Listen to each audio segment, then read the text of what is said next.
మీ business ఏదైనా మీ ఊర్లో promotion చేయాలంటే అది సుమన్ టీవీతోనే సాధ్యం. ఇప్పుడే సంప్రదించండి. అంబేద్కర్ గారి జయంతి 5వ సంవత్సరం. అంబేద్కర్ అంటేనే అంటరానితనాన్ని నిర్మూలన, కుల వ్యవస్థ నిర్మూలన, మత వ్యవస్థలో అందరూ సమానంగా ఉండాలని ఏకైక మేధావి విజ్ఞానవంతులు. ప్రపంచంలో ఎవరు చదువు ఆ రోజు అంటరాని వాళ్ళు చదువుకు అనర్హులంగా ఎంతో కష్టపడి నీళ్లు తాగాలంటే కూడా నీళ్లు కూడా లేని పరిస్థితుల్లో ఈ రోజు మనకు ఆయనకి 135వ సంవత్సరం అయినా మనకు అవసరం వచ్చింది. మీ ద్వారా ప్రజలందరూ కూడా నేను విజ్ఞప్తి చేస్తున్నాను. ఒక అంటరాని వ్యక్తిగా పుట్టిన వ్యక్తి ఈ సమాజంలో కాకుండా ప్రపంచ దేశాల్లోనూ కూడా ఇంత మేధావిగా ఎదిగినాడంటే దానికి కారణం విజ్ఞానం, విద్య.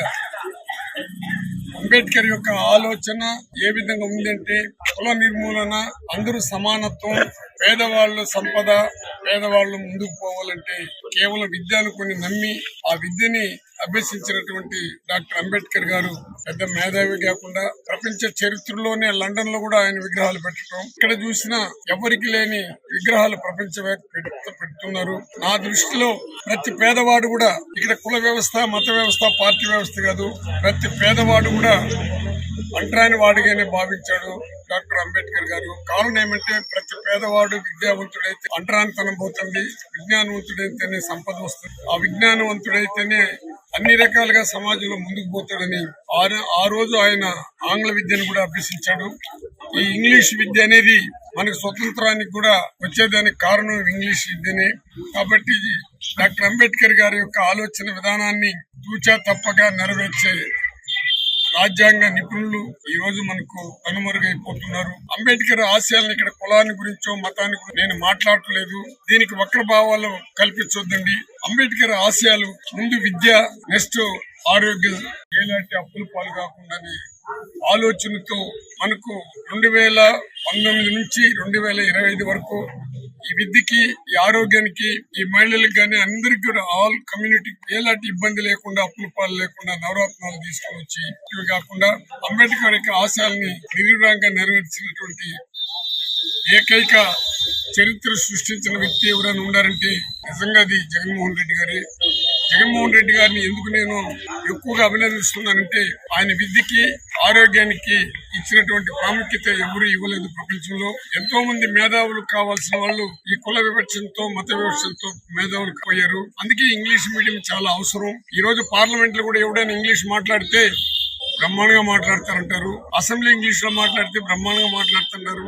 మాతృభాష అనేది ప్రతి రాష్ట్రంలో మాతృభాష ఉంది. ప్రపంచం అంతా మనకు పోవాలన్నా, విద్యావంతులు కావాలన్నా ఆంగ్ల భాష కూడా అవసరమే. ఈ రోజు పేదవాడు ప్రతి ఒక్కరు కూడా విద్యావంతులు అవ్వాలంటే ఇంగ్లీష్ మీడియం అవసరం. అందుకే ఇప్పుడు మన ముఖ్యమంత్రి చంద్రబాబు నాయుడు గారిని నేను ఈ అంబేద్కర్ యొక్క జన్మదినోత్సవ రోజు నేను విజ్ఞప్తి చేస్తున్నాను. దయచేసి మాకు ఏమి చేయకపోయినా పేదవాడు అనేవాడు అన్ని కులాల్లో ఉండరు. ఈ రోజు ఇంగ్లీష్ మీడియం చాలా అవసరం. ఇంగ్లీష్ మీడియం తీసుకుని వచ్చి విద్య పైన కసి కార్పణాలు పెట్టుకోవద్దండి. ఉన్నవాడు విద్యావంతుడు కావాలి, లేనివాడు కూలి చేయాలనే భావన అందరూ వదులుకోండి. ఈనాడుకి, జ్యోతికి, టీవీ పైకి పెద్ద పెద్ద కోటీశ్వరులకు కూడా నా విజ్ఞప్తి ఏమంటే మీ బిడ్డలు ఏ విధంగా చదువుకున్నారు ఆ విధంగా విద్యావంతులు కావాలనే ఒక ఆలోచనతోనే డాక్టర్ అంబేద్కర్ అంటరాని వాడిగా పుట్టిన విద్యావంతుడు అయినాడు. కాబట్టి ఇప్పుడు రాజ్యాంగ నిర్మాత అయినాడు, రచకుడు అయినాడు. మతాల్లో ఈక్వల్ గా ఉండాలనే భావన కలిగింది. కాబట్టి చంద్రబాబు నాయుడు గారికి మళ్ళీ నేను విజ్ఞప్తి చేస్తున్నాను. ఖచ్చితంగా విద్యకి ఇంపార్టెంట్ ఇవ్వు. ఇంగ్లీష్ మీడియం మళ్ళీ ఇంట్రడ్యూస్ చేయాల్సిందిగా నేను వారిని విజ్ఞప్తి చేస్తున్నాను. మహిళలకి రక్షణ లేకుండా పోతున్నది. ఇప్పటి వరకు మహిళలు స్వతంత్రంగా బతకలేకుండా పోతున్నారు. అందుకే ఆ రోజు పార్లమెంట్ లో కూడా 35% మహిళలకి రిజర్వేషన్ కావాలని పోరాడినటువంటి శక్తివంతుడు మన జగన్మోహన్ రెడ్డి గారు. ఈ రోజు పరిస్థితులు ఏ విధంగా ఉందంటే అందరికి చెప్తున్న కలెక్టర్ గారికి, ఎస్పీ గారికి కూడా విజ్ఞప్తి చేస్తున్నాను. పేదవాడికి రక్షణ లేకుండా పోతున్నది.